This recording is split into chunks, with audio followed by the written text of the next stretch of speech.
नमस्कार, मैं योगेश बी मिश्रा और आप देख रहे हैं एडी न्यूज़ लाइव सच के साथ। आइए नजर डालते हैं इस वक्त की खबर पे। सूरत शहर में south Gujarat textile process association के कॉन्फ्रेंस हॉल में ई वेस्ट उत्पादक, रिसाइकल्स और थोक उपभोक्ताओं के लिए क्षमता निर्माण कार्यक्रम का एक सेमिनार आयोजित किया गया, जिसमें जीपीसीबी के सूरत के क्षेत्रीय अधिकारी डॉक्टर जिज्ञासा ओझा, एचजीटीपीए अध्यक्ष श्री जितेंद्र भाई बकारिया, पांडेसरा इंडस्ट्रियल एसोसिएशन के अध्यक्ष श्री कमल विजय तुलसान उपस्थित रहे। जिज्ञासा ओझा ने कहा कि अब किसी भी कचरे का निपटान करना ही महत्वपूर्ण नहीं है, बल्कि उसका प्रसंस्करण कर उसका पुनः उपयोग करना और बार बार उपयोग करना भी महत्वपूर्ण है। 5R की अवधारणा पर काम करना जरूरी है। एचजीटीपीए प्रमुख जीतू भाई बकारिया ने कहा, जिस तरह से हम प्रगति पर रहे हैं यह जानना जरूरी है कि जो चीज़ें हम अनजाने में इस्तेमाल करते हैं वह दूसरों के लिए खतरा पैदा करती है।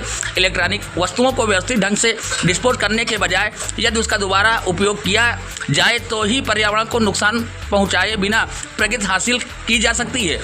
इस मौके पर कमल विजय तुलसियान ने कहा कि इलेक्ट्रॉनिक उपकरणों को निपटाने के लिए वास्तव में लागू करने के लिए एक कार्यक्रम बनाएं। शिक्षा की भाषा में नहीं बल्कि कानून की समझ में जन जागरूकता पैदा करें और निर्माताओं को इसे वापस खरीदने और निपटान करने के लिए एक कानून बनाएं। स्वयं यदि वह उत्पोत करता है तो वह उसका निपटान भी कर सकता है। सूरत से देखें योगेश मिश्रा की रिपोर्ट। આગળ ચાલવાનું એ જ વેપાર અને ઉદ્યોગનું કામ છે। આજના કાર્યક્રમમાં શ્રીમતી જિજ્ઞાબેન ઓઝાજી, પરેશભાઈ ચાવડા જે અહીંયાના ગેમીના યુનિટ હેડ છે, અને મારા પરમ મિત્ર એવા કમાલભાઈ તુલસિયાન, તેમજ આપ સૌને આજે હું અહીંયા આવકારતા આનંદ અને હર્ષની લાગણી અનુભવી રહ્યો છું। જે રીતે આપની પ્રગતિ થાય છે તે રીતે જાણતા કે અજાણતા આપણે કોઈને કોઈ પણ આપણે તો જે વસ્તુ યુઝ કરીએ છીએ એ બીજાને માટે જોખમ નહીં થાય એ જોવાની આપણી જવાબદારી છે। ત્યાર સુધી જેમ આપણે ટેક્સટાઇલમાં જોતા હતા કે ભાઈ ડાયઝન કેમિકલ વાપરા, એને CETP કર્યું, સોલિડ વેસ્ટ નીકળો, એને પછી ડિસ્પોઝલ સાઇટ પર TSD પર મોકલી દીધું એટલે કામ પતી જાય છે, એવું નથી। હવે જે ચેલેન્જ જેમ મેડમે કહ્યું કે 83-84 લાખ જે સુરતની વસ્તી છે એટલે એટલા જ મોબાઈલ હશે। એની અંદર કેટલા નાના નાના બેટરી છે, લેડ છે, લિથિયમ છે, પછી જે અત્યારે જેને માટે આ ઇલેક્ટ્રોનિક વ્હીકલ જે ઇલેક્ટ્રિક બેટરીથી જે વ્હીકલ ચાલે છે તેનું પણ જે ડિસ્પોઝલનું છે, જે રીતે આ સોલાર પેનલ છે તેને પણ ડિસ્પોઝલનો ભવિષ્ય શું પ્રોબ્લેમ થઈ શકે છે, એની પરિસ્થિતિ શું રહી છે।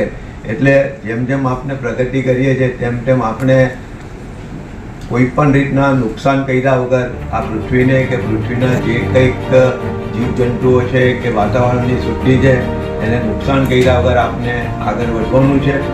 આજે આ રીતે ટૂંકા ગાળામાં મેડમે જે રીતે અહીંયા ઓર્ગેનાઇઝ કર્યું છે ને લગભગ બધા કહું કે બધા વ્હાઇટ કલરવાળા દેખાય છે, અને ખરેખર આજનો જે મુદ્દો છે એ બિલકુલ સાર્થક થશે ને સમજાશે।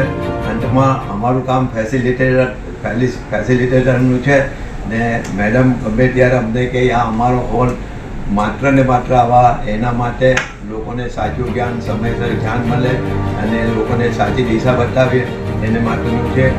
આજે મને બોલાવ્યા, મારો એ કરી મારો ખૂબ ખૂબ આભાર।